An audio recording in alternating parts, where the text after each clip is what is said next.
as a good example, if you go back to, say, 2011, the average rack was consuming about 2.4 kilowatt hours, whilst 12 years later, sort of 2023, the average density has increased to about 8.4 kilowatt hours. So when we build a data center, I think a lot of people kind of think of it as this very static thing, or that the demand for that data center that's built next door to you, or that you just built as a consultant, that it's static, but it really isn't. We're talking about, in a 10-year period, the average consumption or density, however you want to word it, increasing by a factor of 4 in about 12 years. And one of the looming problems is that's going to skyrocket again. Part of that is to do with the type of technology that we are using. So the most obvious one is AI. At the moment, the sort of the most common server that we use consumes about 6 kilowatts, but the more exotic ones go up to about 20 kilowatts. And it's only There's obviously less of them. Increase, I suppose, right? The AI ones clock in at about 60 kilowatts, going up to an expected 60 to like 100. Mm-hmm. So there's a massive jump without changing the number of racks in the existing data centers. We have already a power increase that is just doing this.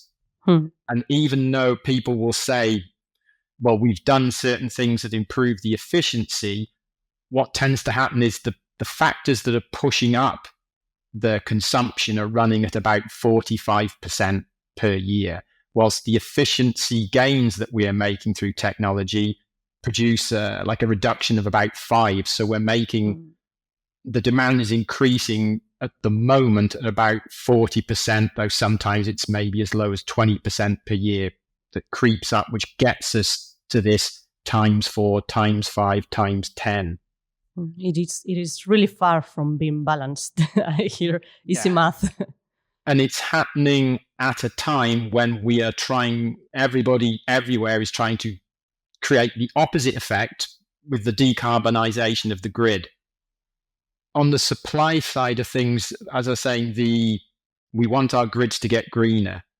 But if you go back to, like, one of the things that kind of shocked you is we've got 11,000 data centers, but they are responsible for 1 to 2% of all carbon out of buildings, and they are responsible for 3 to 4% of all carbon from energy consumption, just 11,000 buildings.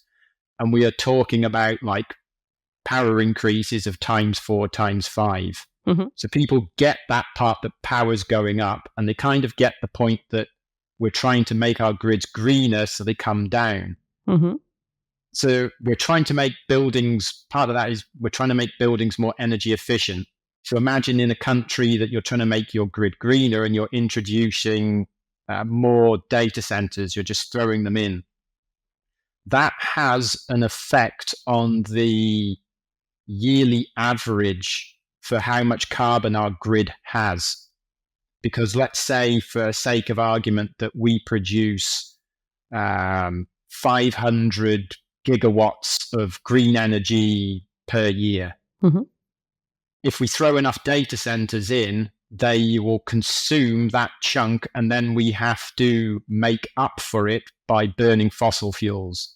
So maybe we start with biomass, we run out of biomass, we run to the next cleanest one, which is natural gas, and then we run to coal.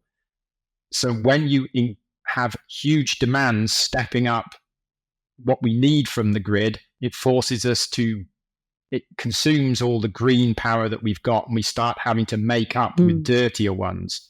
So politically, it's not great for the politicians who want to see that number going down every year when you're creating a pressure that wants to push it up. There are applying policies to try and reduce that, while at the same time we are increasing the demand in the grid, meaning that, yes, we may have a lot of green energy, but it's not going to be sufficient if we look at this exponential growth of demand and consumption that you are mentioning for this specific building type or sector of the industry. Yeah. And it's part of it is just the dynamics of the power demand. It's not like we're creeping 2 or 4% per year.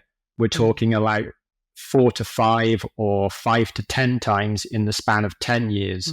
So when you look at, say, a government's plan for expanding green energy, you don't normally, when they're starting off very early on, it might look like we're doubling, tripling.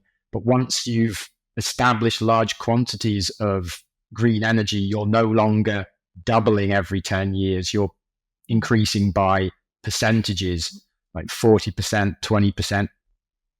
They're kind of running counter to each other a little bit if you just leave it down to the government's plans for how much green energy it's putting into the grid.